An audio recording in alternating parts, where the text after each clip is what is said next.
Salut à tous! En ce moment, je tourne pas mal de vidéos avec la webcam, j'espère que ça vous saoule pas trop. Bon, comme j'ai déjà dit, c'est pratique d'un côté, mais c'est pas que ça, c'est surtout que là, je tourne pas mal de vidéos sur le PC en ce moment, c'est vrai. Et aujourd'hui, j'ai décidé de vous montrer un peu comment je range mes photos, comment je les trie et comment je les développe sur Lightroom directement. Il me semble que je vous avais déjà montré en vidéo mon workflow, mon processus comme ça sur Photodirector à l'époque. Depuis, j'ai changé de méthode et je suis sur Lightroom, donc je me dis que c'est intéressant de refaire une vidéo à ce sujet.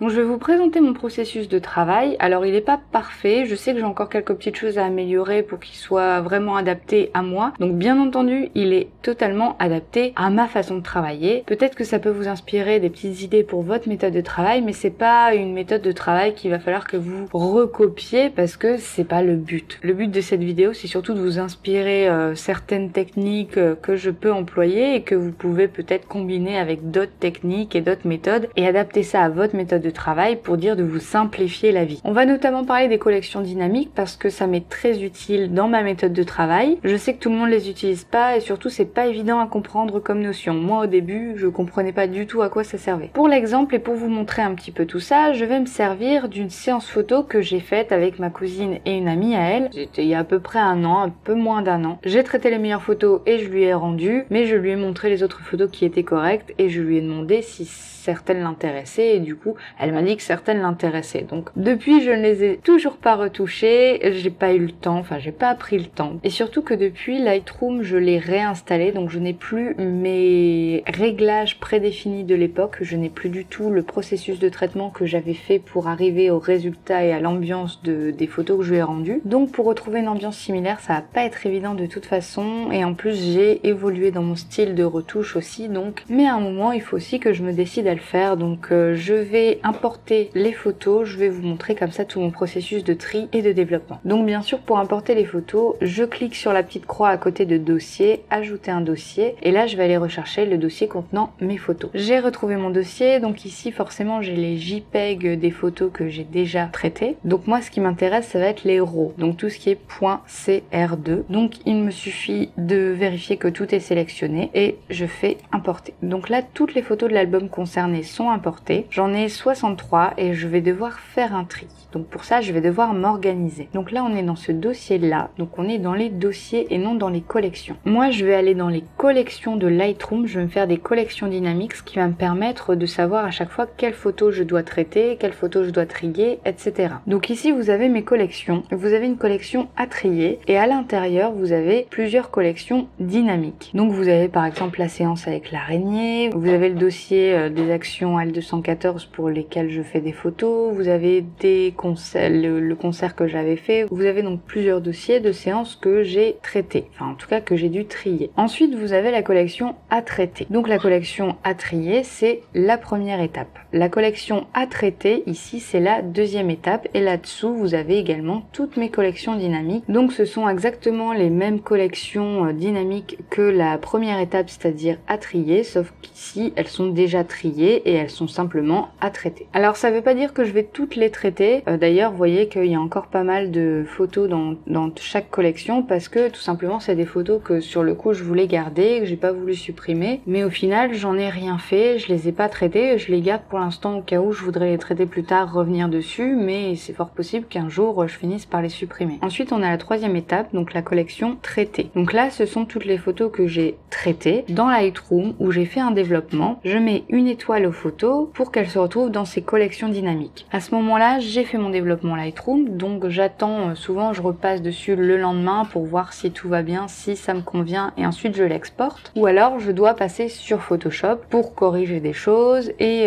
derrière je l'exporte. Donc une fois ces étapes terminées et que les photos sont exportées, je leur mets 2 étoiles, ce qui permet de les passer dans les collections dynamiques exportées. Les photos qui sont là-dedans, je sais qu'elles sont exportées, ce sont mes photos qui sont terminées et si je dois retourner dessus pour l'exporter avec une signature en version compressée, etc., je sais que je peux les retrouver là directement. J'ai aussi une 5e étape, donc où je mets 3 étoiles aux photos et là c'est quand je veux les publier sur la page Facebook. C'est que pour moi elles sont assez bien, ce sont les meilleures meilleures photos, celles que je préfère, et je veux les publier sur la page Facebook. C'est une étape que j'utilise pas systématiquement, j'en trouve pas forcément le temps. En fait, ce que je fais, c'est que je les exporte directement dans un dossier et puis je les mets sur Facebook au fur et à mesure du temps. Mais c'est une étape qui peut être très importante et très sympa, et je vais revenir dessus juste après, ça peut tout à fait vous intéresser. J'ai une 6e étape et dernière étape où j'ai site web 4 étoiles. Donc là, vous voyez que j'ai rien mis du tout pour l'instant parce que j'ai pas encore pris le temps, encore une fois, de faire ça. Les photos qui sont sur mon site, je voudrais les regrouper là-dedans, et les photos que je veux mettre sur mon site, c'est pareil. Et bien sûr, on a la petite collection à supprimer. Alors là, ce sont toutes les photos que j'ai rejetées et qui sont à supprimer. Le seul souci, c'est qu'on peut pas supprimer de photos depuis une collection dynamique. D'ailleurs, si certains d'entre vous ont une solution pour moi, admettons ici, je vais rejeter, merde, c'est où déjà, c'est X. Je vais aller dans la collection à supprimer. Vous voyez, j'ai ma photo ici qui est rejetée.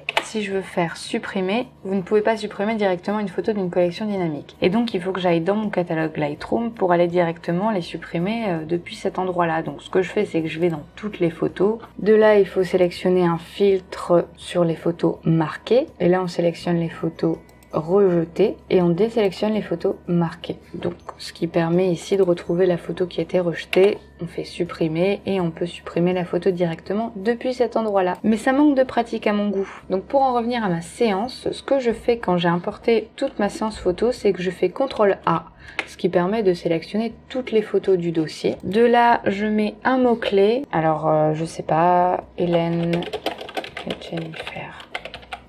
Et là, je fais entrer, ce qui fait que ces mots-clés se sont appliqués sur toutes les photos que j'avais sélectionnées à la base. Maintenant que ce mot-clé est appliqué sur toutes mes photos, je vais pouvoir faire une collection dynamique qui soit en rapport avec ce mot-clé. Donc je vais dans mon ensemble de collections à trier. Donc je vais sélectionner cet ensemble de collections et je vais faire clic droit dessus, créer collection dynamique. Donc quand je crée ma collection dynamique pour le module à trier, je vais d'abord nommer ma collection dynamique et je vais garder le même nom pour tous mes modules. Comme ça, je m'y retrouve, je sais que c'est toujours le même nom et je sais où retrouver ma séance à chaque fois. Shooting, Hélène, Jennifer. Voilà. Et là, je vais venir sélectionner mes critères pour intégrer cette collection, c'est-à-dire quelles photos doivent être dans ce dossier. Donc ça peut être les photos qui ont une note de plus de 3 étoiles, celles qui sont marquées, celles qui sont rejetées, celles qui ont tel mot-clé, etc. D'où l'importance d'avoir mis un mot-clé juste avant. Donc on peut faire en sorte que ça corresponde à toutes les règles suivantes, c'est-à-dire que toutes les règles qu'on va écrire ici, enfin qu'on va nommer, il faut qu'une photo corresponde à toutes ces règles-là pour intégrer la collection dynamique. S'il y en a une qui est pas respectée, elle n'intégrera pas cette collection dynamique. Donc faites bien attention à ça. Ça peut aussi correspondre à l'une des règles suivantes. Donc là, ce qui va se passer, c'est que si ça respecte une seule de ces règles mais que ça respecte pas les autres, au moins l'une de ces règles, la photo va intégrer la collection dynamique. Ou alors ne correspond à aucune des règles suivantes. Donc là, c'est-à-dire vous allez donner des restrictions finalement, des choses que la photo ne doit pas avoir pour intégrer cette collection dynamique. Les trois peuvent servir. Vous pouvez, selon votre méthode, selon vos préférences, utiliser aucune des règles suivantes et vous dites toutes les photos qui ont une note inférieure, par exemple, à 3 étoiles, n'intégreront pas cette collection dynamique. Et si vous faites inférieur ou égal à 3 étoiles, ce seront toutes les photos qui auront 3 étoiles minimum qui intégreront cette collection dynamique. Ça va jusque là, vous suivez toujours, je vous ai pas encore trop perdu. C'est pas forcément évident à comprendre au début comme notion, mais franchement c'est quelque chose qui est très pratique sur le long terme. Et surtout ça vous fait gagner un temps de malade, autant dans votre organisation que dans votre méthode de travail d'une manière générale. Donc mes critères à moi pour intégrer la collection dynamique à trier, c'est tout simplement d'avoir les mots-clés. Alors les mots-clés, on les trouve sur autres métadonnées, mots-clés, qui doivent contenir, j'avais mis quoi, Hélène et Jennifer. Pour être sûr de vous, je pense qu'il vaut mieux que vous fassiez un copier-coller de votre mot-clé, comme ça vous êtes sûr que ça sera toujours la même chose et qu'il n'y a pas de souci, parce qu'attention, s'il y a un espace de trop, un accent qu'il n'y a pas sur vos mots-clés, c'est mort, ça va pas intégrer votre collection dynamique. D'ailleurs, tant que j'y pense, correspond à toutes les règles suivantes, donc pour moi c'est comme ça que je fonctionne. Je vais ajouter une nouvelle règle, donc pour ça j'appuie sur le petit plus et ici je vais aller sélectionner marqueur retenu. Donc là c'est simplement le marqueur si c'est rejeté, marqué ou un marqueur neutre. Donc là le marqueur il doit être neutre. Quand la photo est dans la collection à trier, ça veut dire que je n'ai pas encore décidé si je conservais ou si je rejetais cette photo. Donc tant que la photo a un marqueur neutre, elle reste dans cette collection à trier et au moment où je vais décider de la rejeter ou de la marquer, elle va disparaître de cette collection pour passer à une autre collection. Et c'est là tout l'intérêt de gagner du temps quand je fais mon tri et de ne pas avoir à déplacer mes photos. Il me semble que c'est tout ce que je mets, je vais aller vérifier quand même, mais en tout cas quand vous avez fini, vous faites créer. Et donc vous voyez que toutes les photos qui ont le mot-clé Hélène et Jennifer et qui n'ont pas de marqueur, ni retenu ni rejeté, font partie intégrante de la collection dynamique. Alors j'ai juste dû modifier ici, marquer contient les mots Hélène et Jennifer. Je sais pas pourquoi, d'habitude quand je mets juste contient, j'ai pas de soucis et ça me met uniquement les photos qui ont ces mots-clés là, mais là il m'en ajoutait d'autres, j'ai vraiment pas compris pourquoi. Donc peu importe, contient les mots et marqueur retenu est neutre, donc c'est bien ça, je fais enregistrer. Si vous voulez justement modifier les critères de votre collection, vous faites clic droit sur votre collection, modifier collection dynamique, et là vous pouvez modifier autant le titre que la correspondance des règles ou les règles en général, et vous faites enregistrer. Donc de là on a notre collection dynamique avec toutes les photos qu'on doit trier. Donc ces photos, une fois que je les aurai triées, je veux qu'elles passent dans l'étape 2, c'est-à-dire à traiter. Donc je vais aller faire tout de suite ma petite collection. Je vais d'abord vous montrer comment j'ai procédé pour les autres. En général, je vérifie quand même s'il n'y a pas un critère que j'oublie, parce que quand on est en plus dans la précipitation, on pense pas toujours à tout. Donc pour l'étape à traiter, j'ai les mots-clés de la séance, de toutes les photos qui contiennent ces mots-clés. Le marqueur retenu est marqué, puisque là c'est toutes les photos que j'ai voulu retenir qui sont dans cette collection-là et qui sont à traiter. Et la note doit être inférieure à une étoile, donc parce que dès que je mets une étoile, c'est que je l'ai traité. Donc il y a une cohérence avec toutes les étapes ensemble, forcément. Donc attention à créer une collection dynamique, tout ce qu'on vient de voir avec toutes les règles qui permettent d'avoir une collection qui soit dynamique, où les photos viennent et repartent selon les critères qu'on leur a donnés. Créer une collection toute simple, donc c'est une collection simple, où vous choisissez les photos que vous mettez dedans, donc il n'y a pas ce principe de dynamisme de la collection, et créer un ensemble de collections, c'est un petit peu pour avoir un dossier avec toutes les étapes avec tous les sous-dossiers qui sont contenus à l'intérieur. Donc je vais faire ma collection dynamique pour ce shooting. Donc j'avais dit shooting. Encore une fois, vaut mieux faire des copier-coller si vous voulez avoir exactement le même nom, mais bon, là, en principe, c'est ça. Donc, du coup, je vais mettre contient les mots, parce que je sais pas pourquoi ça marchait pas quand je mettais juste contient. Bien sûr, c'est au moment où je tourne la vidéo pour vous montrer que je rencontre ce genre de problème, mais c'est pas grave. Marqueur retenu, donc cette fois-ci, ce sera marqué. Ce sont toutes les photos que je vais mettre en marqué, où je vais mettre le petit drapeau dessus pour pouvoir les traiter. Et je vais ajouter une règle, donc où la note doit être inférieure à une étoile, parce que dès qu'on arrive à une étoile, c'est que la photo est traitée. Et voilà, pour l'instant, je n'ai pas de photo, mais je vais tout de suite vous montrer en direct. Si par exemple, je retiens cette photo, que je retiens cette photo, que je rejette cette photo, que je retiens cette photo, on devrait voir ici, voilà, où j'ai 3 photos qui ont été retenues. Et si j'y mets une étoile, elle disparaît de cette collection-là. Et normalement, elle devrait passer à la collection suivante que je vais créer tout de suite. Donc là, ce sont les photos traitées. Je vais tout de suite vous montrer les règles que j'ai appliquées pour ces collections-là. Donc encore une fois, contient mes mots-clés, est marqué, et où la note est une étoile. C'est pas plus compliqué que ça. Donc là, je vais tout de suite créer ma collection dynamique. Donc là, contient est marqué, et vous voyez qu'il garde vos règles de la collection dynamique précédente que vous avez créée, donc ça c'est très pratique. Là, je peux juste modifier ça, la note est de 1. Créer. Et vous voyez que la photo sur laquelle j'ai mis une étoile tout à l'heure apparaît également ici. Youpi! Donc je vais faire celle pour exporter. Alors là, pour vous montrer encore une fois les mots-clés, le marqueur retenu est marqué, la note est supérieure ou égale à 2 étoiles. Pourquoi ici je ne mets pas et ou inférieur ou supérieur? Je vais vous expliquer tout de suite pourquoi. Une fois que mes photos sont traitées et qu'elles sont exportées et où c'est terminé, voyez que je les garde dans ces collections-là. En fait, ça me permet de pouvoir retrouver toutes mes photos qui sont traitées, retouchées, etc. Mais je ne veux pas qu'elles partent de cette collection. Vous voyez que j'ai mis aussi un petit drapeau bleu, il y en a certaines sur lesquelles j'ai mis 3 étoiles, et pourtant elles ne partent pas de cette collection parce que je veux ici retrouver toutes les photos de cette séance que j'ai exportées. Même si je mets 3 étoiles, la photo restera dans cette collection et sera aussi dans par exemple ici, voilà, le dossier que j'ai fait, page Facebook, où j'ai mis 3 étoiles. Ça me permet de savoir quelles photos de cette séance j'ai mis sur ma page Facebook, mais aussi de pouvoir toutes les retrouver dans un autre dossier, tout simplement. Et si jamais je veux les mettre sur mon site, d'ailleurs je l'ai déjà fait, mais j'ai complètement oublié de le mettre dans le dossier correspondant. Vous voyez qu'ici j'ai aucune photo dans ces dossiers-là, comme je vous dis, je m'en suis pas encore chargée. Mais ce qui se passe, c'est qu'ici j'ai tout simplement toutes les photos qui ont une note de 4 étoiles, parce que celles sur mon site, c'est vraiment pour moi les meilleures, celles que je mets aussi sur ma page Facebook, mais celles sur ma page Facebook sont pas forcément sur mon site, parce que je mets pas que les meilleures sur la page Facebook, je mets toutes celles que j'aime bien. Sur mon site, c'est vraiment, voilà, mon portfolio, donc mes meilleures photos. Donc là, je leur mets 4 étoiles pour celles que je mets sur mon site, et je mets un libellé de couleur bleue, ce qui permet de différencier en fait les événements des shootings animaux, des shootings bébés, des shootings famille. Alors ça, c'est pareil, c'est temporaire, j'avais mis ça en place, mais je pense que je remanierai un petit peu ça, que j'améliorerai ça. Mais c'est simplement pour vous expliquer qu'à la base, j'utilise les marqueurs, donc le marqueur rejeté et le marqueur retenu, pour me permettre de savoir quelles photos je garde des photos que je supprime. Et le tout dans la collection dynamique à trier que j'ai faite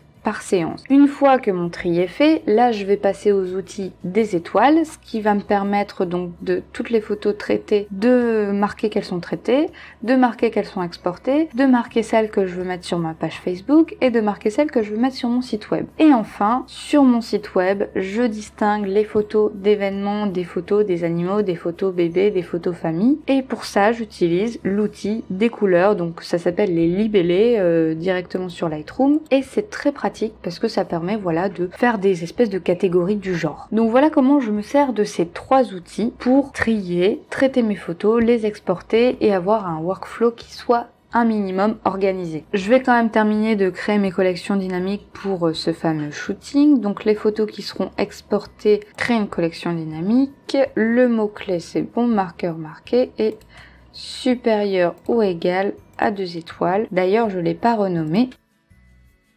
Et ici, je vais créer ma collection dynamique où ce sera supérieur ou égal à 3 étoiles. En principe, pour le reste, on est bon.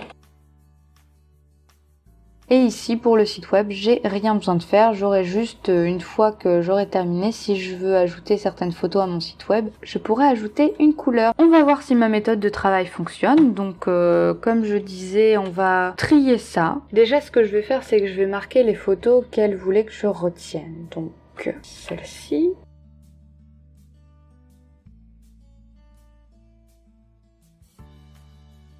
Maintenant que j'ai marqué toutes les photos que j'allais retenir, alors pour l'instant je vais pas supprimer ou mettre en rejeté celles que c'est pas le cas, je verrai ça plus tard. Je vais aller dans mon dossier à traiter, donc qui est ici, et là j'ai 11 photos. Donc attention, je prétends pas que ce sont les photos du siècle, hein, simplement ce sont des photos sans prétention qu'on a fait entre amis, il y a plein de défauts dessus, beaucoup de défauts techniques, elles sont très loin d'être parfaites, mais elles sont pas non plus destinées à diffusion, elles sont pas destinées non plus à des clients, hein, c'est des photos entre nous, donc voilà. Surtout qu'elle commence à dater, j'en suis pas forcément très contente du coup. Ah oui, ça fait déjà 1 heure que je tourne.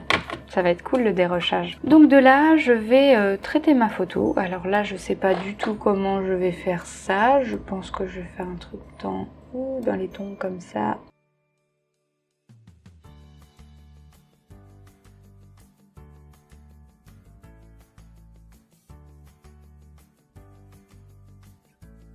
Je pense qu'on est pas mal là au niveau de la correction. Alors ça n'a plus rien à voir avec l'ambiance que j'avais tendance à faire avant. Bon, j'ai fini mon développement, je pense que je vais m'arrêter là-dessus. Je reviendrai peut-être dessus justement demain ou après-demain. Donc c'est pour ça que là, je vais mettre 1 étoile à cette photo, comme ça elle disparaît de cette collection. Je vais pouvoir aller dans mon dossier traité du shooting en question et je vais retrouver ma photo ici. Pour l'instant, je vais pas l'exporter parce que justement, je vais revenir certainement demain ou après-demain, enfin dès que j'ai un petit peu de temps pour prendre un peu de recul par rapport à cette photo et réajuster si besoin. Quelque chose que vous pouvez faire aussi quand vous avez beaucoup de photos dans la même ambiance, c'est faire clic droit sur votre photo. Alors il y a d'autres façons de faire également, mais vous pouvez faire paramètres de développement, copier les paramètres et ici vous avez donc tous vos paramètres. Vous pouvez soit en sélectionner certains, soit si vous avez un virage partiel pour pouvoir le reproduire, l'exposition, la balance des blancs, la clarté, enfin tous vos réglages de base.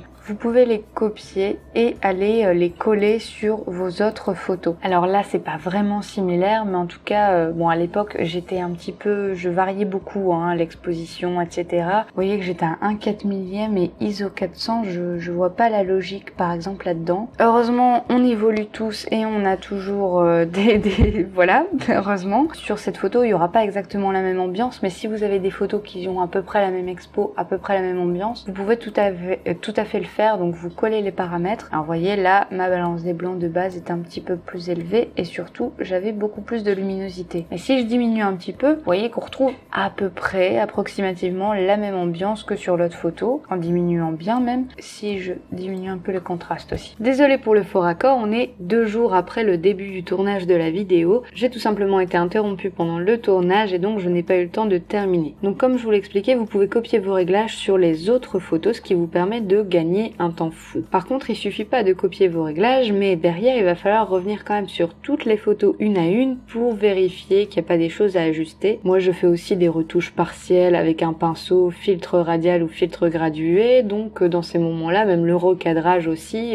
j'ajuste toujours photo par photo. Parce que mon but n'est pas de faire des photos en masse et à la chaîne, mais de faire de la photo, donc chaque photo compte, et si je dois passer aussi sur Photoshop pour enlever des petits détails, je le fais également. Donc là, on est 2 jours après que j'ai traité cette photo et justement de revenir dessus, ça me permet de voir qu'ici on a des branches qui sont pas super jolies, donc un petit recadrage s'impose. Donc pour le développement, je suis globalement satisfaite, même avec du recul, mais je rajouterai bien ici un petit peu de bleu dans les ombres.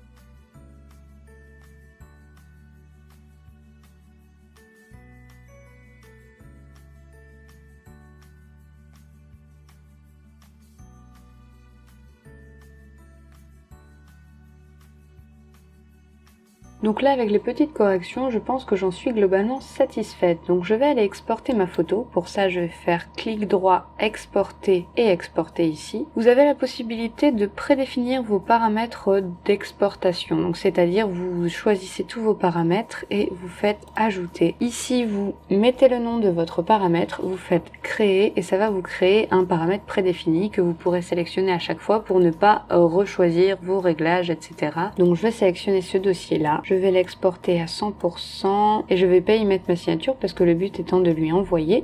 Exporter. Vous voyez l'ambiance des premières, elle est sympa mais assez classique et j'ai tendance aujourd'hui à faire quelque chose de beaucoup plus chaud, beaucoup plus lumineux aussi. Enfin ça va, là encore c'est assez lumineux, mais voilà, aujourd'hui je fais un traitement totalement enfin pas totalement différent mais plus évolué on va dire. Peut-être plus abouti aussi, donc vous voyez il y a quand même une sacrée différence. Je remarque d'ailleurs qu'il y a un petit peu de bruit du fait que j'ai augmenté l'exposition, notamment ici sur les zones sombres. Donc je vais juste réduire un peu le bruit.